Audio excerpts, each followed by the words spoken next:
Voici 12 questions pour revoir le cours sur l'évolution d'un système chimique. Au cours d'une transformation chimique, que peut-on dire de l'évolution des quantités de matière des réactifs?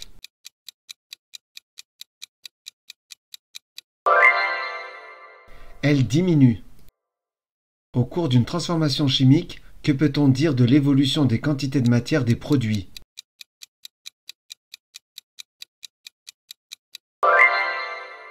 Elle augmente. Au cours d'une transformation chimique, que peut-on dire de la masse globale du système?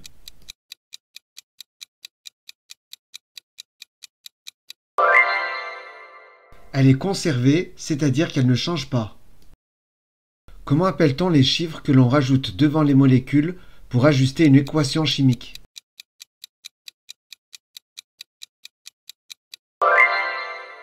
Le coefficient ou le nombre stoichiométrique. Comment nomme-t-on généralement l'avancement d'une réaction?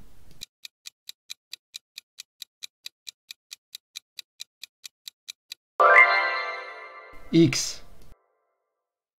Quelle est l'unité de l'avancement chimique X, le nom et le symbole?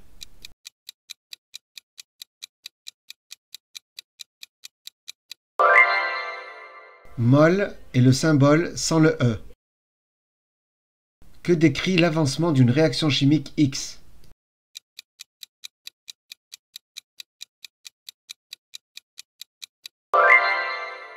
Il décrit l'évolution des quantités de matière, des réactifs et des produits. Qu'est-ce qu'un réactif limitant?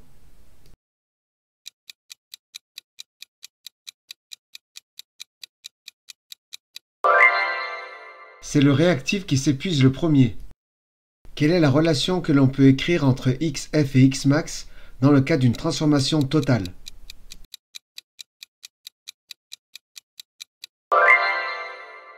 XF égale Xmax. Quelle est la relation que l'on peut écrire entre XF et Xmax dans le cas d'une transformation non totale?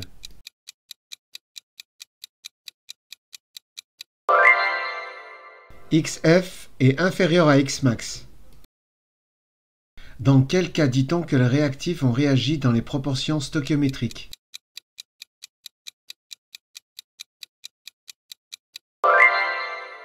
Lorsque les réactifs s'épuisent tous en même temps.